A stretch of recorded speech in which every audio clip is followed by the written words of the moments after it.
I built a strong parlay and also a risky option at 4.8 odds. Let's break it down. First match, Portugal versus Croatia. Here I found a very solid option for the main parlay and also a juicy single at 2.5 odds. In my opinion, this is exactly the type of match where Portugal look more favorable, but Croatia can't be written off at all, because this is an experienced, tough, sticky team that can punish anyone in one moment. And now I'll explain my logic. Portugal came out of the group in second place, and honestly, they still haven't fully shown their potential. Yes, there was the 5-0 demolition of Uzbekistan, but against Congo and Colombia, there were already questions. At the same time, against Croatia, the Portuguese have a very strong weapon, the flanks. Cancelo, Mendes, quick wingers, plus Ronaldo in the box, pulling defenders and opening spaces for us. And Croatia are exactly vulnerable against quick switches and attack through the wings. The England game showed it well. First half they held on, but after the break they simply dropped in pace and conceded 3 goals. I think we could see something similar here. Please drop a like and subscribe to my YouTube channel. Here you will find really deep and well-argued match analysis. Thank you, let's keep moving. Croatia have a very experienced team. Modric, Kovacic, Perisic.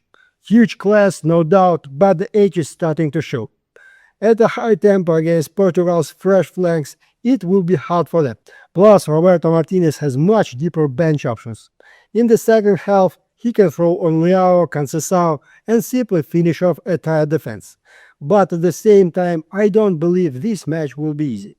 Croatia know how to keep the ball, know how to suffer, know how to fight for moments, and Portugal don't look perfect at the back either. By the numbers, Croatia are good enough for their goal, and Portugal allow around 1 clear chance per game, so I wouldn't expect a full clean win for favorite. For the main parlay, I like 1x plus over 1.5 goals here. Portugal should not lose in regular time, and both teams are absolutely capable of finding 2 goals combined. And for the juicy single option, I would go for Portugal to win plus over 2.5 goals at 2.5. If Portugal exploit the flanks and add fresh legs in the second half, this scenario looks very strong. Guys, quick announcement. I have my Telegram channel where I post really good stats.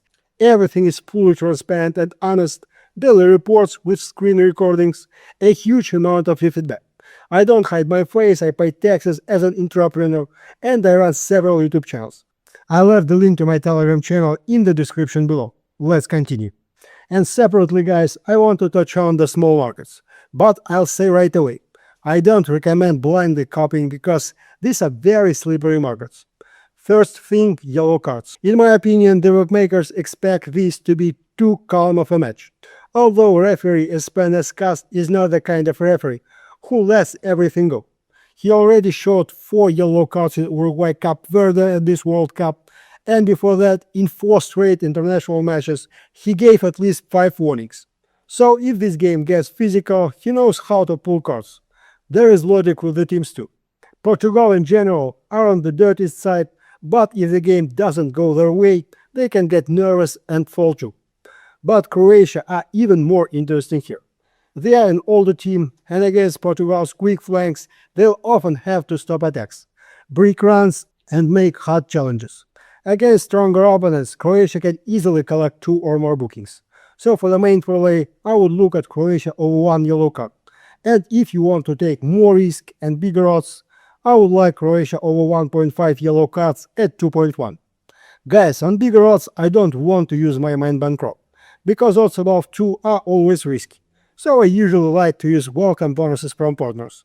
I signed up, deposit the minimum, got 5 bonus activations, and basically put each bonus on 1 parlay at big odds. I left the bonus link at full conditions in the pinned message in my Telegram channel. The promo is still active. Let's keep going. And the second small market, corners.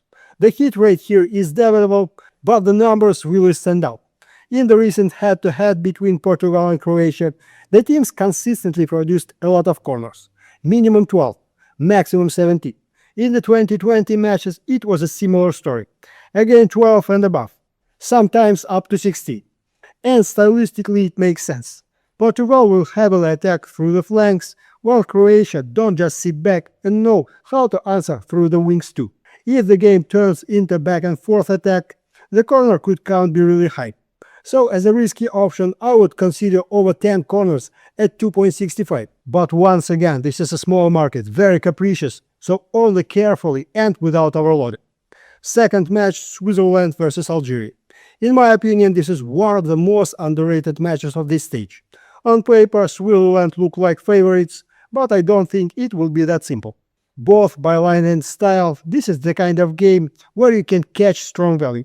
Switzerland finished first in their group, but if you look deeper, it wasn't perfect. Yes, they got the job done, yes, almost no questions about the attack, but the defense keeps making mistakes. They conceded in every match, and most importantly, they often lose concentration late in games. Even against Canada, where they won, they lost on XG. That's already a signal. And now against Algeria, who play open and fast, it could show up again. But Algeria themselves are a whole different story. This team is maximum chaos. They can collapse like they did against Argentina 0-3, or they can create a shootout like against Austria 3-3. And that's the key here. Petrovic knows his former national team perfectly. He literally built the foundation of this Swiss side for years. That could play a big role in preparation. Algeria's problem is catastrophic defending. 7 goals conceded in 3 group matches, one of the worst numbers among all playoff teams. And what's crazy is that by XGA it wasn't even that horrible. That means the issue is mistakes, goalkeeping, and transitions. The team simply falls apart when losing the ball. And Switzerland love exactly these scenarios. Quick switches, flanks, vertical runs from Doe and Vargas, plus Mbola who holds up the ball very well up front. So for me the logic is simple. There will be chances for both sides. Switzerland are too strong in attack not to punish this chaos. Algeria are too dangerous going forward not to create their own chances. Especially with Mahrez, who is genuinely in form right now and can decide an episode out of nowhere. For the parlay, I like over 2 goals here. For the juicy single, I would take both teams to score, yes, at 1.95. I really like that option. And separately, guys, again, I'll say about the small market. I do not recommend blindly copying this. It's very slippery, but I personally couldn't ignore it. The corner market here looks interesting. I specifically checked the first halves. Algeria start their matches very aggressively. While they still have the energy, they fly forward, try to break the opponent quickly and often earn corners. In most recent games, they consistently got at least 2 corners before halftime. As for the Switzerland, even against weaker opponents, they allow teams to get near their box and attack their wings. And that automatically creates corners, especially when the opponent plays wide like Algeria. That's why my risky option here is Algeria over 1.5 first half corners at 1.8. I do not recommend jumping on this blindly.